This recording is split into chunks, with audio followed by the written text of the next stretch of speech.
Welcome back to The Explainer. Today, we're unpacking the true, kind of surprising nature of modern depression and looking at some highly effective tips to regain what's called an always sunny mind. We are diving into some truly fascinating source material today that completely flips the script on how we view stress, career milestones, and our own mental well-being. If you've ever felt totally overwhelmed right at the exact moment you thought you should be celebrating, well, this explainer is absolutely for you. So let's dive right into this highly counterintuitive question. Why does getting promoted make us depressed? Because logic dictates that career success should bring happiness, right? I mean, we strive for the promotion, the big transfer, that shiny new title, assuming it's going to validate all our hard work. But the source material highlights a startling phenomenon. Often, instead of joy, these positive milestones actually bring on intense anxiety and even severe depressive states. To answer exactly why this happens, we're exploring a fantastic text that provides both practical and philosophical prescriptions for navigating these heavy life transitions. The source goes deep into the idea that many illnesses and depressive states are actually triggered by these so-called positive environmental changes, and it lays out a very structured path to get your mind back on track. Okay, here is our roadmap for today. 1. The promotion depression trap. 2. Surviving the underwater phase. 3. The paper prescription. 4. Escaping the evaluation trap. And 5. The always sunny mindset. Section 1. The promotion depression trap, the paradox of success. The very first hurdle here is just acknowledging the trap itself, which the source defines as promotion or transfer depression. You know, so many people suffer in silence with this. They think there's simply something wrong with them for being unhappy when they should be absolutely thrilled. But here is what's really happening. When you experience a life reset, like a big promotion or a transfer, you're entirely stripped of your previous mastery. In your old job, you had all the answers. Now, you don't. And this sudden, jarring shift triggers a profound, paralyzing sense of incompetence. It's not a failure on your part at all. It's literally just the shock of a reset environment. Section 2.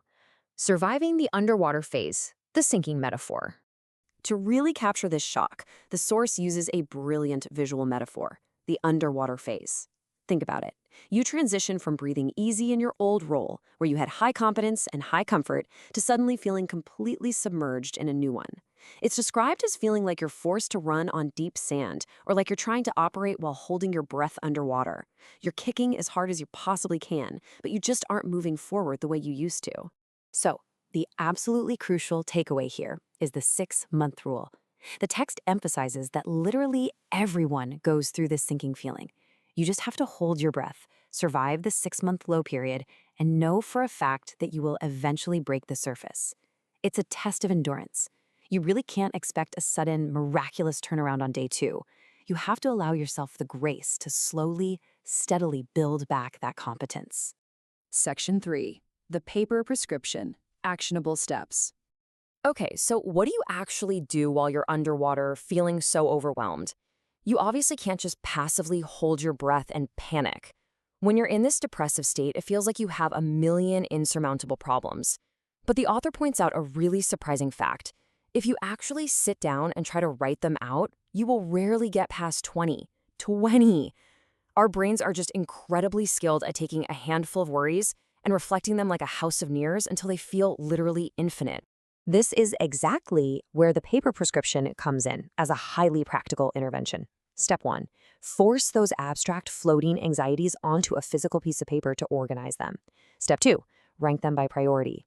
Step 3, and honestly this is the magic step, physically mark the ones you cannot solve right now with an X and literally shelve them away. You're separating what actually requires your effort from what is entirely out of your hands. And you know what's really fascinating? The long-term result of doing this.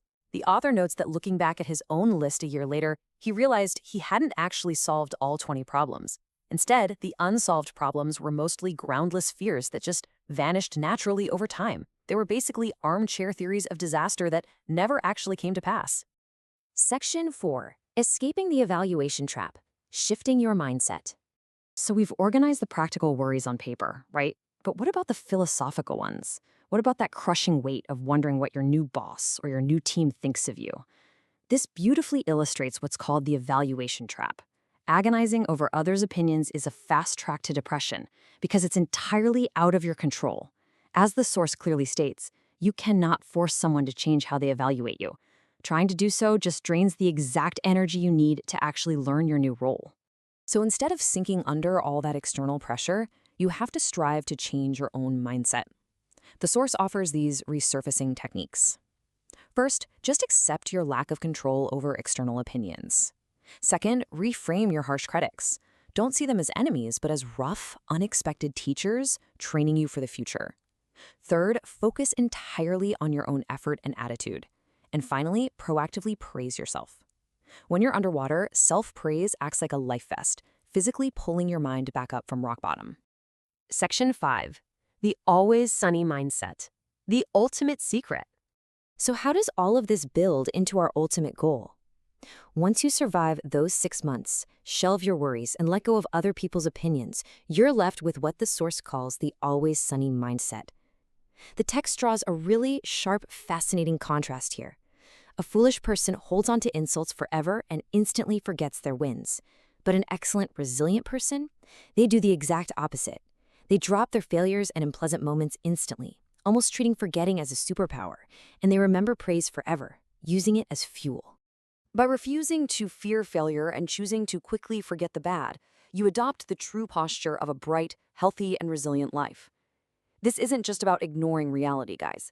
It's a strategic choice about what you allow to take up space in your memory. It's the definitive secret to maintaining your health, overcoming depression, and avoiding the massive physical toll that stress takes on the body. As we wrap up this explainer, I want to leave you with this final thought to apply right now. Look at your life today. Grab a piece of paper, write down the things pulling you underwater, and ask yourself, which of these worries are actually out of my control? Which one will I mark with an X and shelve today?